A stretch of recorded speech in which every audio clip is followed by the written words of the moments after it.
Nouveau journal sur Scoop FM. Bonsoir et bienvenue à tous. Scoop FM.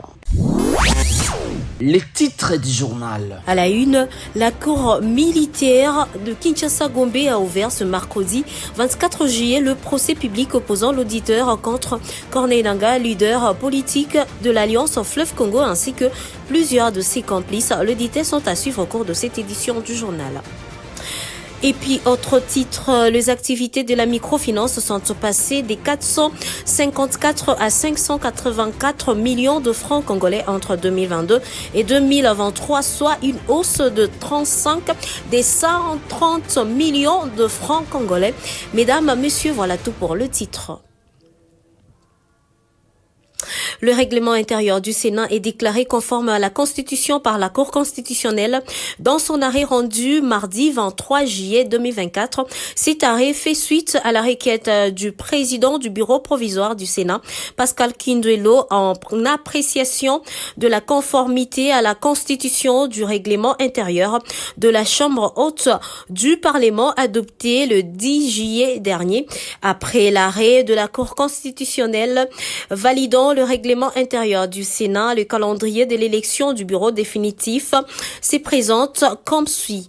24 juillet 2024, notification de l'arrêt de la Cour au bureau provisoire du Sénat du 25 au 26 juillet 2024, dépôt des candidatures à tout le poste du bureau le 27 juillet 2024, examen de candidature et affichage de la liste provisoire de candidats retenus le 29 juillet 2024, examen de recours et affichage de la liste définitive de candidats retenus le 30 juillet 2024, début de la campagne électorale.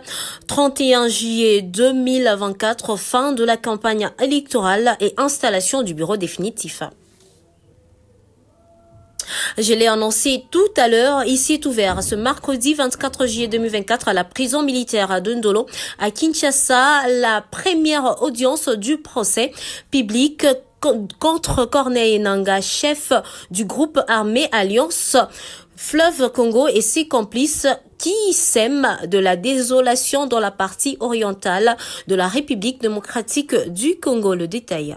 Ces procès s'inscrivent dans le cadre des activités terroristes, de crimes de guerre, de haute trahison perpétrés dans l'est de la République démocratique du Congo, à en croire un communiqué du ministère de la Justice. Outre l'ancien président de la CENI, Corneille Nangaa, les autres accusés sont notamment Bertrand Bissimois, Zirama Kenga Ruzandiza, colonel Biamungu Bernard, Major Willy Ngoma, Safari Bishori Roluk, Samafu Makimu, Nanga Baseane, Gouba Shebandu Eric et tant d'autres. Signalons que le ministre d'État en charge de la justice et garde de Sceaux, Constant Moutomba, prend part également à cette audience. Autre nouvelle, les activités de la microfinance sont passées de 454 à 584 millions de francs congolais entre 2022 et 2023, soit une hausse de 130 millions de francs congolais.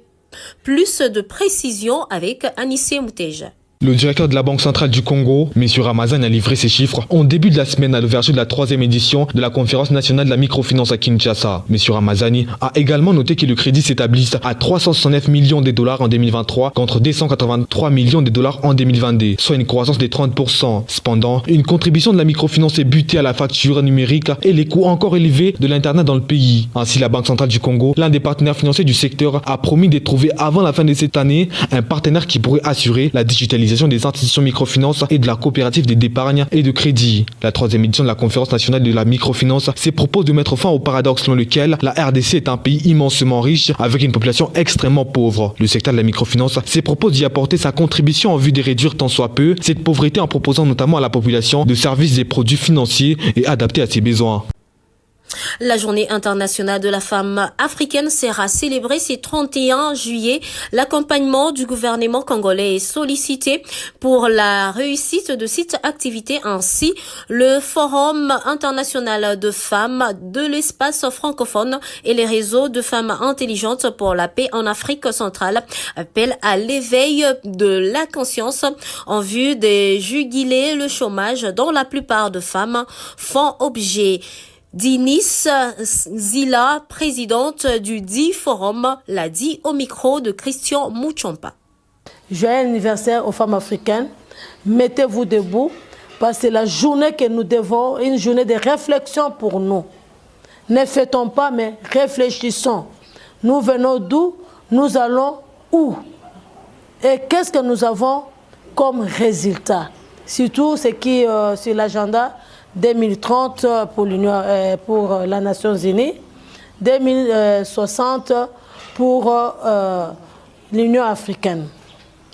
Sincèrement, je dis à mes sœurs, femmes africaines, Women Africa, mettons-nous debout ce jour-là, le 31. C'est commencé depuis 1964. On n'a pas pu mettre ça en place. 1974, on a raté. Et lors de l'intronisation du président de la République, en 2018, au mois d'octobre, que le Forum international de l'espace francophone a appelé toutes les femmes africaines pour dire maintenant, nous allons mettre l'Union africaine femmes en place, la mise en pratique. C'est une activité qui a la scène internationale. Nous demandons l'homme qui a passé l'étape de l'Union africaine, le président de l'Union africaine, de beaucoup d'institutions de l'Afrique. Si vous pouvez écouter la voix de la femme africaine, si vous pouvez écouter la voix de la femme de la RDC, mettez-nous en place, faites pour nous le lobbying pour qu'on puisse mettre Union africaine femme. Pourquoi ça? Ça va bousculer l'économie. Quand nous partons à les Nations Unies, je vous dis clairement, on loue les hôtels, on achète les choses. L'économie monte. Le 31 juillet, on a demandé à toutes les femmes, du JIFAF, FIFEF et du monde, que chacun travaille dans son pays. Mais il y aura quand même une activité en direct. Et ici, ça sera présentiel ici. On va faire l'évaluation. Est-ce que l'agenda 2030-2063, ça marche? Quel est le quota? Mesdames, Messieurs, ce journal s'y poursuit. La recrudescence de cas de rougeole est signalée dans la zone de santé de Kunda, en territoire de Kasongo, dans la province du Maniema. L'administrateur du dit territoire, qui a alerté sur les réseaux sociaux, sur le média locaux, voulais-je dire, dit avoir vu ces cas après sa descente dans la partie de Maringa la semaine dernière. Plus de précisions dans cet entretien. Nous avons constaté dans les Maringa, il y a une recrudescence des cas de la rougeole. Dans chaque structure sanitaire où j'ai passé, j'ai retrouvé d'une manière palpable les cas de rougeole. Voilà ce qui nous a poussé à appeler la structure de Médecins sans frontières. Nous les avons adresser une correspondance, les invitant à venir appuyer en médicaments la zone de santé de Kounda, où nous avons vu la recrudescence des cas de la rougeole. Loin de ça, la population va à ses occupations, paisiblement, mais elle est aussi bouleversée par le même système de Ouazalendo, que je loue la bravoure du chef de secteur de Maringa, qui a refusé l'installation de structures de Ouazalendo dans le chef-lieu du secteur Akipaka, où il a été catégorique, il n'a pas accepté qu'ils ouvrent même une émission. Je suis passé voir tous les aspects de la vie, j'ai constaté qu'il y a beaucoup de choses à faire, que nous allons soumettre au gouvernement provincial, de venir en ressource à la misère que la population est en train de traverser.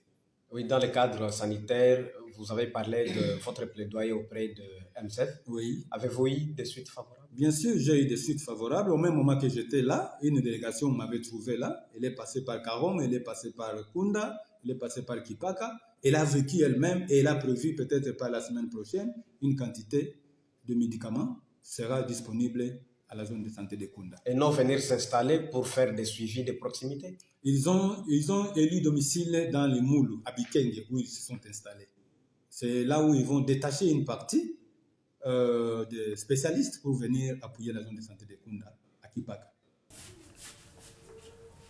Dans le cadre de l'assainissement de la ville, la police annonce une opération imminente qui va consister à débarrasser les artères de véhicules abandonnés et ceux en très mauvais état. Le propriétaire hante 7 jours pour prendre les dispositions. Au-delà de ces délais de 7 jours, tous les véhicules seront saisis et amenés à la case. Le communiqué du commissaire Blaise Kilimbalimba intervient après la réunion du Conseil de sécurité provinciale qu'a présidé le gouverneur Daniel Mbumba. Le lundi 22 juillet, le gouverneur a donné des instructions à la police pour l'éradication du phénomène Kuluna, des embouteillages et la criminalité. C'est par ici que nous mettons un point à ces radios journal qui a été réalisé par l'ensemble de la rédaction sous la supervision technique de Steve Micha. Christian Mouchompa nous a coordonné. Restez branchés car le programme continue. Quant à moi, je vous retrouve demain.